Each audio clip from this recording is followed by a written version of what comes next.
ಧೃತರಾಷ್ಟ್ರ ಬೇಡಿಕೊಂಡದ್ದಕ್ಕೆ ತನ್ನ ಮೊದಲಿನಂತ ಶಾಂತವಾದ ರೂಪವನ್ನು ತಾಳಿದ. ಕೃಷ್ಣನ ಕಾರುಣ್ಯ ಎಷ್ಟು ಕಾರುಣ್ಯ ಅಂತಂದ್ರೆ ಊಹೆ ಮಾಡ್ಲಿಕ್ಕೆ ಸಾಧ್ಯವಿಲ್ಲ. ಕೃಷ್ಣನ ಭಕ್ತರ ಮೇಲೆ ಅಪರಂಪಾರವಾದ ಕಾರುಣ್ಯ. ಭಕ್ತ ತಾನು ಹಾದಿ ಬಿಟ್ಟು ಹೋಗ್ತಾ ಇರುವಾಗ ಅವನನ್ನು ಹಾದಿಯೊಳಗೆ ತರುವುದಕ್ಕೆ ಎಷ್ಟು ಪ್ರಯತ್ನ ಮಾಡ್ಲಿಕ್ಕೆ ಸಾಧ್ಯವೋ ಅಷ್ಟೆಲ್ಲಾ ಪ್ರಯತ್ನವನ್ನು ಶ್ರೀಕೃಷ್ಣ ಪರಮಾತ್ಮ ತಾನು ಮಾಡಿ ಆ ಭಕ್ತನನ್ನು ಸರಿಯಾದ ದಾರಿಯಲ್ಲಿ ತರ್ತಾನೆ. ಭಕ್ತನಾಗಿದ್ದರೆ, ಇಲ್ಲದಿದ್ರೆ ಇಲ್ಲ, ಭಕ್ತನಾಗಿಲ್ಲ ಅಂತ ಆದ್ರೆ ಇಲ್ಲ.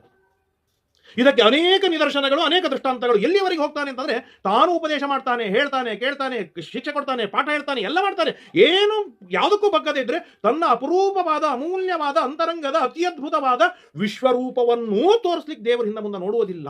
ತೋರಿಸ್ತಾನೆ, ಆದ್ರೆ ತನ್ನ ಭಕ್ತ ಮಾತ್ರ ದಾರಿ ಬಿಡಬಾರದು. ಇದು ಕೃಷ್ಣನ ಗಟ್ಟಿಯಾದ ಅಜೆಂಡಾ.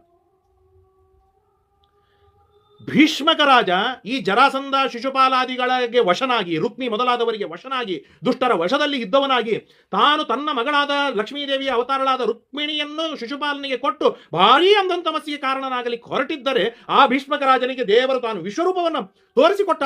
ದೇವ ಅವನನ್ನು ಸರಿಯಾದ ದಾರಿಯಲ್ಲಿ ಇರುವಂತೆ ಮಾಡಿದ.